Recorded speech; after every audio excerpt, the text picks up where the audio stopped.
Dear friends, despite what many assume, our Fat Controller is a kind man. He prefers steam, but sees the value in all engines, regardless of their type. Nowhere is this more evident than his willingness to give Bear another chance while also saving Oliver from scrap. Many engines dream of calling the island of Sodor their home. Dudley was determined to make it his reality. These stories will tell you what happened. Sincerely, the author.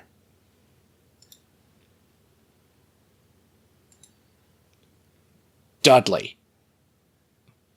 The Fat Controller stood on the platform. On the horizon, a colossal engine emerged from the setting sun. Its black paint was shabby, and its puffs were deep and hoarse. It groaned to a halt, a line of trucks trailing behind. "Good evening," greeted the Fat Controller. "You're the replacement goods engine, I presume?" "That is correct, sir," replied the engine. "The regular diesel derailed in the yard. Wasn't keeping a proper lookout. But you know how self-importance gets in the way of some engines," he finished with a wink. "Indeed I do," chuckled the Fat Controller knowingly. "What is your name?" "Dudley, sir. A pleasure to traverse your rails." "Very good, Dudley. Please proceed to the shed. You'll be in good company with my engines." "Thank you for your hospitality, sir. I wish you a pleasant evening," Dudley finished, puffing slowly away. The engines welcomed the newcomer warmly. Soon they were laughing and chatting like schoolchildren. "A pity my stay is but a temporary one," Dudley sighed. "You're blessed to have a controller who realizes your value. My days are numbered on the other railway." "A grim inevitability," shuddered Gordon. "Inevitable, my tender! We could change that," replied James. "Oh, I could never impose such a thing," insisted Dudley.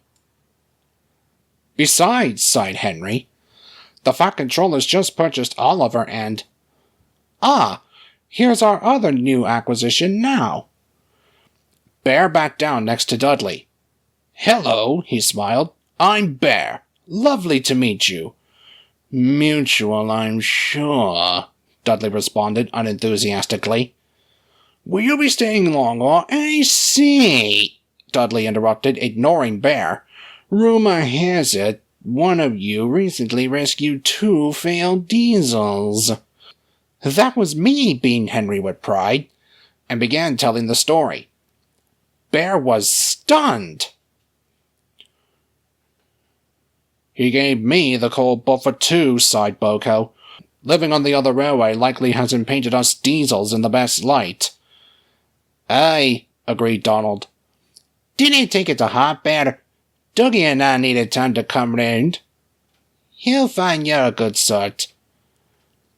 "I hope so," Bear conceded, though he couldn't help feeling hurt. "It was a pleasure to make your acquaintances," Dudley announced the next morning. "If our paths never cross again, I wish you nothing but smooth runnings."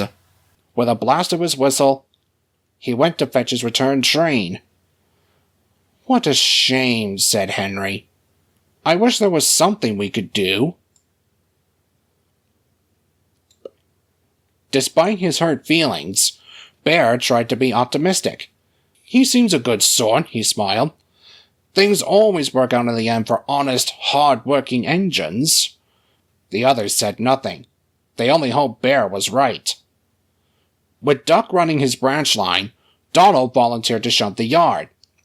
He did it well, easily keeping the trucks and coaches in line. The others were grateful for his help. That morning, Donald brought the coaches for the first train to the platform. He shunted them into place, then hurried out to prepare a goods train. Before long, Henry came backing down into the station. He was looking forward to a run in the morning sunlight when... "Glory!" cried his driver.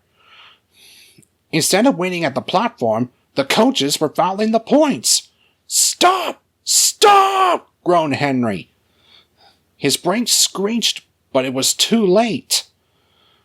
Henry's tender was derailed, resting crooked against the battered coaches. Their paint was scratched and their windows shattered. Both Henry and the coaches whimpered meekly. Soon, the Fat Controller arrived. Donald cleared away the unhurt coaches, while Dudley brought the cranes. "How did this happen?" demanded the Fat Controller. "Can you say, sir?" replied Donald. "Young coaches were at the platform when I left them." "I see. Some defect in the brakes, no doubt. I'm afraid it means a trip to the works for you, Henry. This puts us in an awkward position." "I'm sorry, sir," frowned Henry. "Excuse me, sir," smiled Dudley. "May I offer my assistance? I won't exactly be busy if I return to the other railway. Surely my controller could spare me to make up for Henry's absence." The Fat Controller smiled. "A splendid idea, Dudley. I'll make the arrangements right away. In the meantime, please take Henry to the works." Henry's tender was soon back on the rails. There, old boy," comforted Dudley. "You'll soon be right as rain, and I'll handle your trains with the utmost care." Henry smiled, but Donald watched Dudley with suspicion. What was he still doing here? He should have left ages ago. Strange. Very strange.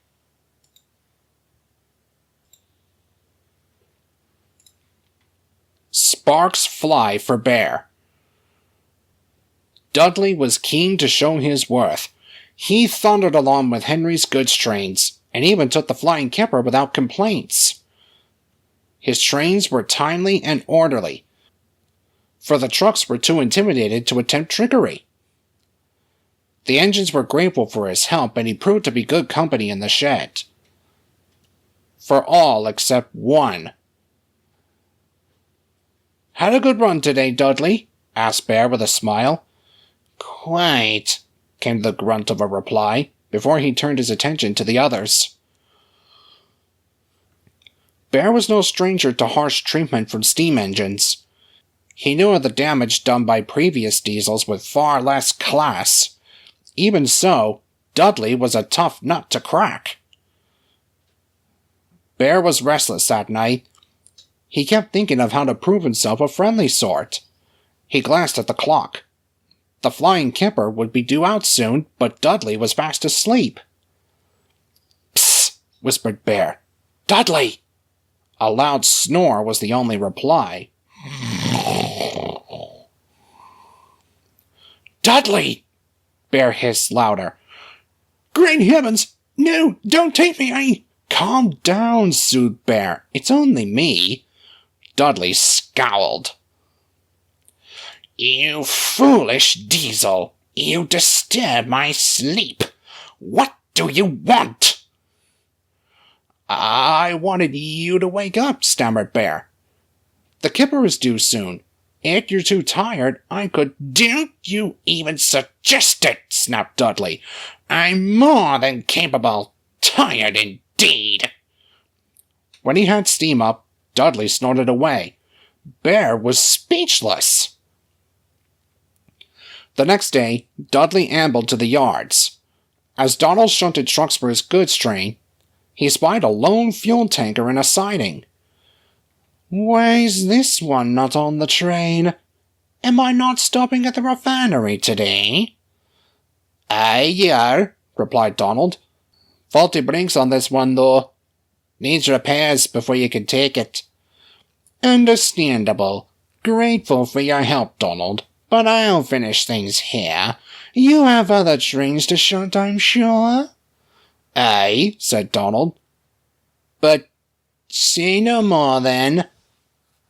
My train, my responsibility. Suspicious, Donald silently puffed away.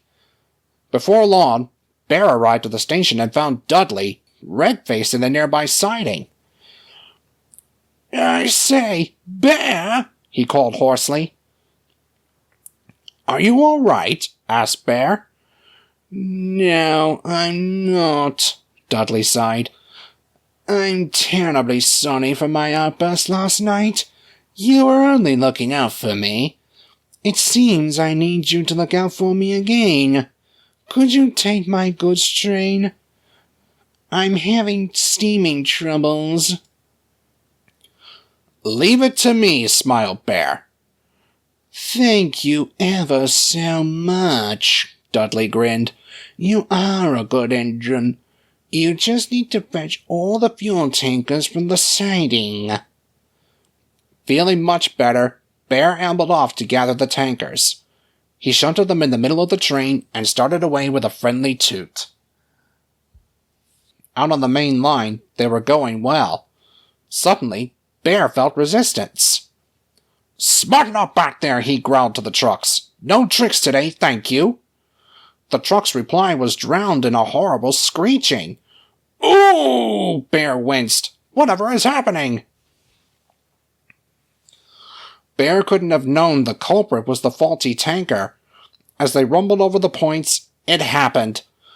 The tanker tipped and tumbled off the rails, bringing other trucks with it.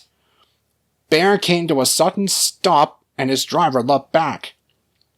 "Caw," he said. "What a mess! We'll need—" "Fire!" shouted the guard. "Fire!" The fuel tanker was ablaze, and those behind it were soon engulfed. The signaller hurriedly phoned the fire brigade. To Bear, it was ages before the wail of sirens filled the air, and the blaze was under control. Later, Dudley arrived with the breakdown gang, an inspector, and the Fat Controller. It didn't take long to pinpoint the problem. "The wheels on the fuel tanker completely locked up," said the inspector. "I reckon that caused it to derail on the points and sparks started the blaze." "Hold on," said a workman. "That tanker was on the out-of-use siding earlier. It wasn't to be touched." "Bear," rumbled the Fat Controller, "how did this strut become part of your train?" "I don't know, sir," stuttered Bear, quite shaken by the ordeal. "Dudley told me to collect all the tankers." "I certainly did not," interrupted Dudley. "Why would I? Donald told me that one wasn't to be touched." "I would advise," interjected the inspector, "you pay closer attention next time you assemble a train. It will take a considerable amount of time to repair this damage." The Fat Controller nodded gravely in agreement, and he and the inspector strode away. "Not enough to lead us to scrap," Dudley muttered darkly. "But to accuse me of sabotage? The nerve!" He left indignantly. Bear, ashamed and confused, looked solemnly at his buffers. Cannonball. Following his accident, Bear was confined to local passenger trains. "Perhaps a slower pace will remind you to take care," the Fat Controller sternly advised. "Yes, sir," sighed Bear solemnly. "Cheer up, lad," smiled Donald. "At least BMX traffic means you can still work. Imagine if you were strictly a goods engine." Bear smiled, but from another corner of the shed, Dudley listened with intent. "Strictly a goods engine.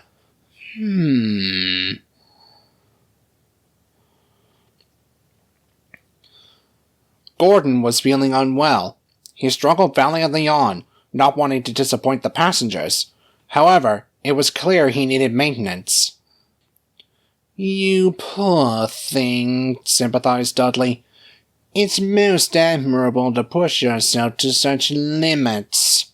Certainly wouldn't get that from any diesel. I've always longed for a chance at an express run of my own. He gave a heavy sigh. Alas, my class only ever pulled coal trains and other goods. Work is work, mind you. But it would be superb to coast along with coaches. I suppose I'll never get my chance. The other railways certainly wouldn't provide such an opportunity. Lucky you're not on the other railway then, smiled James. Bear and I normally take the express in Gordon's absence, but I'm sure you can have a try. What do you say, Bear? Bear was hoping a good express run would put him back in the Fat Controller's good graces. However, he feared being painted as a villain if he denied Dudley's wish. I don't see why not, he said with a forced smile. I'm sure you'll manage well. Most kind of you to offer, smiled Dudley. I only hope the Fat Controller will agree. Indeed, he did. Dudley shared express duties with the others and managed swimmingly. Then the weather changed. The sky turned gloomy and grey. Mercifully, the rain was light. But one morning the yard manager brought worrying news. Heavy rain in the forecast today, he advised. A temporary speed restriction will be in place on the main line, so mind yourselves and... Where's Dudley? He's gone to the station, sir, said Bear. The express will be leaving soon. Bother! Fussed the yard manager. He needs to know about the restriction. Not to worry, smiled Bear. I want to collect my local. I'll give him the message. The yard manager tipped his cap in thanks and walked away. Dudley was sizzling happily when Bear rolled up. There's a speed restriction due to the rain, he advised. You best... I'll manage just fine, thank you. Excuse me? I was built for fast services. I didn't survive wartime by crawling along, you know. A little rain won't impede my work. This isn't about your work, huffed Bear. It's about our passengers' safety. Yes, well, given your little maneuver the other day, grinned Dudley, you're hardly qualified to preach about safety. Dudley chortled away, leaving Bear brooding. Wet weather loosens soil on the hillsides along the tracks. This in turn creates potential for mudslides. Mrs. Kindly had saved Thomas from one many years ago, but the main line wasn't lucky enough to have its own Mrs. Kindly. As such, speed restrictions were enacted to stop trains from crashing into any shifted earth. Dudley didn't care for the speed limit. He thundered along with the express, determined to prove himself. 2 big engines down, he chuckled darkly. Now to get rid of that pesky diesel. If Dudley hadn't been so busy scheming, he would have heard the rumbling of the hillsides ahead. The heavy rain had worked its magic, and the soil was ready for a mad dash toward the rails. The driver was the first to notice it. Yikes! He shouted. Dudley broke from his thoughts to see the earth tumbling down the hillside. We'll never stop in time, he cried. More steam, now! The driver threw open the regulator. Dudley's side rods blurred, and his wheels pounded the rails. Come on, he shouted. He flew past just in time. The earth clattered down behind the last coach, blocking the line and shaking the rails. They were safe. At the station, the passengers flooded the platform and swarmed around the station master. Your engine is a hero, they shouted. He shot off like a cannonball and saved us. I'll be sure to tell the Fat Controller, smiled the station master. Dudley smirked. But on his return to the shed, The greeting was far from warm. "Speed restrictions are not optional, Dudley. You may be used to fast work, but that's no excuse to gamble with the lives of our passengers." "Speed restrictions, sir?" Dudley replied innocently. "I wasn't aware of such a thing." "Bear told you at the station, did he not?" asked the yard manager. It was most unfortunate that Bear hadn't returned in time to defend himself. "I'm afraid not, sir," lied Dudley. "Though I'm not surprised. He's been ever so jealous since I started taking the express. I certainly hope he wasn't planning sabotage." The Fat Controller looked gravely at Dudley, then back to the yard manager. "We shall investigate this," he said at last. "As you did save the passengers from disaster, I'll forgive this instance of a violation. However, future restrictions are to be followed. Is that clear?" "Crystal, sir," smiled Dudley. When Bear returned, the sheds were in an uproar. "Why are you so threatened by Dudley?" Gordon demanded. "Never thought you'd stoop this low. Henry said you were different from other diesels," snorted James. "But I suppose you deceived him, too." I didn't," Bear stuttered in disbelief, looking to Dudley to speak the truth. "What a shame," Dudley said in a low voice. "I certainly hoped you were different." Bear was mortified. He felt helpless and wanted more than anything for Henry to return. "Perhaps I don't belong here after all," he sighed, and sadly went to sleep. Lifting the curtain. One afternoon, Donald took a supplies train to the works. Henry, awaiting final repairs on his tender, smiled warmly. "Hello, Donald. How is everything? Dudley getting on all right?" "Aye, I suppose, but I can't say the same for Bear." Donald explained about Bear's mishaps and Dudley's behavior. "It doesn't add up," he continued. "It's not like Bear to act in such a way. I'm awfully suspicious of Dudley." Henry grew stern. "You must tell the Fat Controller at once. I'm all too familiar with this sort of situation." Henry recounted the events of Diesel's stint on the railway. "You didn't see," gasped Donald. "He even tried to lie about me. We caught him, but only after Duck went to Edward Station. If Dudley's not stopped, Bear could be sent much further away. By the sounds of it, he's already got his coupling hooks in Gordon and James." Donald was pensive. "Leave it with me," he said, and hurried back to the shed. When Donald returned, he found Bear all alone, staring solemnly at his buffers.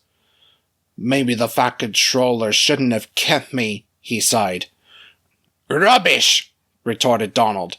"You're an outlier in the world of devilish diesels. I knew you didn't have any ulterior motives. A new pal, on the other hand." "You mean you don't believe Dudley?" Bear asked hopefully.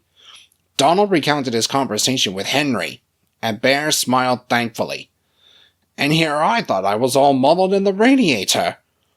The question is, how do we prove he's behind all this?" "I know just the thing," Donald winked. The next day, Dudley was snoozing at the shed. Donald was shunting nearby when Bear came excitedly along. "I say, Donald," he said loudly, "where'd you put the coaches for the VIP train?" "Near the station," Donald replied with a grin. "They're ready and waiting for you." "Excellent," said Bear. "I'll be off then. Must be spick and span for our special guest." "A special guest, eh?" smirked Dudley. Bear was waiting in a siding for his driver to return, pretending to be asleep. He heard the rumble of trucks rolling past, accompanied by deep puffing. When the sound died down, he opened one eye. The trucks sat on the points, blocking him in. "Worked like a charm," he chuckled to himself. Meanwhile, Dudley skulked around the sidings by the big station. Special coaches, he thought. Where could they be? "Over here!" came a voice. Dudley perked up and hurried towards it. Into a siding he swerved, and waiting for him was... "Hello," grinned Toad. "You must be Mr. Dudley." "You're not a special coach," Dudley growled. "I never claimed to be one, sir," Toad replied in his chipper manner. "Were you looking for some?" "There's meant to be a VIP train," snarled Dudley, "and I'll be the one to take it." "A VIP train? That does sound thrilling." Dudley looked back in amazement. There was Bear. "You?" Dudley gritted. "How did you get out of that siding?" "I helped him," said Donald, who drew alongside. "Question is, how did you know he was trapped?" Dudley went pale. Well, that is to say, An excellent question, Donald. I'm most curious to hear the answer." The Fat Controller stepped out of Toad. "Well, Dudley, shall we have the truth this time?" The engine's bewildered face twisted into a wicked snarl. "Yes, it was all my doing. I'm still an engine in his prime. Why should I face the prospect of scrap? Oh yes, we've all heard of the sanctuary that is the Fat Controller's Railway. A haven where steam will always have a place, and yet—" Dudley trailed off, glaring at Bear. "There still appear to be rats among us. I've proven my worth. Surely you wouldn't send an engine to his end, sir?" The Fat Controller pondered. "No, Dudley," he said at last. "I wouldn't." Dudley smirked. "And I wish you luck in finding a new home. However, it won't be here." You can't," Dudley gasped. "Deceit has no place on my railway. I welcome any engine, steam or diesel, who shows that they are both useful and honest in their work. I hope you learn to change your ways. Perhaps then you will find what you seek. I politely ask that you leave at once." There was silence. Donald and Bear stood with bated breath. At last, Dudley gave a sinister grin. "Perhaps this railway isn't any different after all. You call this deceit? My dear sir, it is survival. The only thing that matters in this age of scrap. Well, you've won the battle, but not the war. I'll take my leave at your request, but you will remember me." Bear and Donald moved silently away, freeing Dudley from his siding. He puffed crossly backwards. "Pleasant journeys, Mr. Dudley," called Toad cheerfully. Dudley gritted his teeth. The Fat Controller fought to keep his composure.